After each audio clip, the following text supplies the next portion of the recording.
इन दोनों से बढ़कर के कोई दूसरा नहीं हो सकता है। और आज यहाँ पे दोनों के दर्शन हमें हो रहे हैं, दोनों के दर्शन एक साथ हो रहे हैं। मंत्री श्री ओम प्रकाश जी के जन्मभूमि पर इस फतेहपुर में हम लोगों को आने का अवसर प्राप्त हुआ है और अवसर है उनकी पूज्य माता जी की प्रथम पुण्यतिथि का कार्यक्रम। माँ की प्रेरणा हुई, अच्छे कार्यों के साथ आगे बढ़ो। याद रखना, माता पिता दोनों की साधना, दोनों की सोच और दोनों के संकल्पों की परिणति होती है पुत्र। अगर माँ बाप की साधना सात्विक है, सकारात्मक है, लोक कल्याणकारी है, तो पुत्र भी अपने संघर्षों से इस रास्ते को बनाने का कार्य करेगा। और श्री ओम प्रकाश राजभर ने वही कार्य किया है जो माता पिता ने अपनी सादगी से, अपनी सज्जनता से, अपने संघर्षों से, तप से जो कुछ भी अर्जित किया। देवादिदेव महादेव बाबा विश्वनाथ की कृपा से, माँ गंगा की कृपा से आज जो प्रफुल्लित हो रहा है, सबके सामने उसका परिणाम हम सबको देखने को मिल रहा है। 1000 वर्ष पहले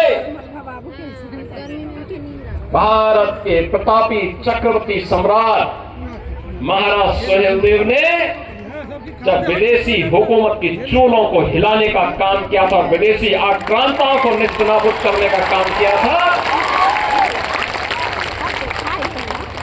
लोगों ने महाराज सुहेलदेव को एक प्रकार से विस्मृत सा कर दिया। गुलामी कैसे सिर पे चढ़ करके बोलती है। महाराज सुहेलदेव के बारे में जब जानकारी लेते हैं, इतिहास का अवलोकन करते हैं, तब पता लगता है कैसे हमारे महापुरुषों को भुला दिया गया, अभी तक सब फिलहाल में विस्मृत सा कर दिया गया था। आज सामने से। लेकिन मैं धन्यवाद दूंगा श्री ओम प्रकाश राजभर जी को कि महाराज सुहेलदेव के नाम को उन्होंने एक बार फिर से, उनके शौर्य को, उनके पराक्रम को समाज के सामने रखा है।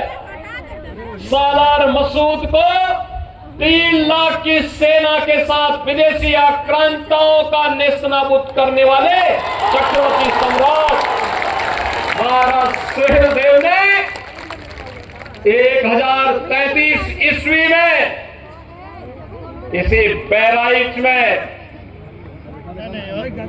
पूरी तरह विदेशी आक्रांताओं को नाको चने चबाने के लिए मजबूर कर दिया था। और बहनों और भाइयों, आज ये हमारा सौभाग्य है कि देश के यशस्वी प्रधानमंत्री श्री नरेंद्र मोदी जी, जो काशी के लोकप्रिय सांसद भी हैं, उनकी प्रेरणा से, उनके मार्गदर्शन में आज बहराइच में महाराज सुहेलदेव का भव्य स्मारक बनकर के तैयार हो गया है। ये स्मारक भारत की विजय का स्मारक है। यह स्मारक विदेशी आक्रांताओं के लिए, विदेशी ताकतों के लिए चुनौती भी है, एक चेतावनी भी है, और हर एक के लिए एक सबक भी है। जो राष्ट्र काज के अपने मुद्दे से भटक करके समाज को तोड़ने का काम कर रहे हैं और देश के खिलाफ गद्दारी करने का काम कर रहे हैं, उन सबके लिए एक सबक भी। और इसीलिए आज के इस अवसर पर मैं एक बार जब यहाँ पर अपनी मातृभूमि में अपनी पूज्य माता की प्रथम पुण्यतिथि के इस कार्यक्रम के साथ हम सबको जुड़ने का अवसर श्री ओम प्रकाश राजभर जी ने दिया है, मैं उनको हृदय से धन्यवाद देता हूं। उनके दोनों पुत्रों श्री अरुण राजभर जी को, श्री अरविंद राजभर जी को, उनके पूज्य पिता श्री सन्नू राजभर जी को, परिवार के अन्य सदस्यों को और उनकी धर्मपत्नी को भी, क्योंकि एक गृहस्थ के लिए अकेले तो वह एक ही पहिया माना जाता है। जब तक धर्मपत्नी का सहयोग न हो तो कुछ नहीं कर पाएंगे।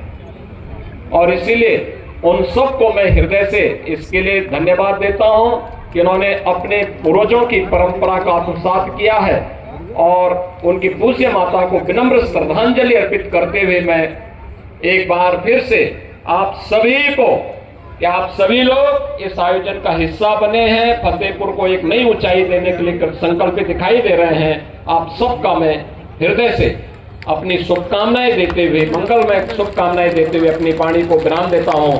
धन्यवाद। जय हिंद।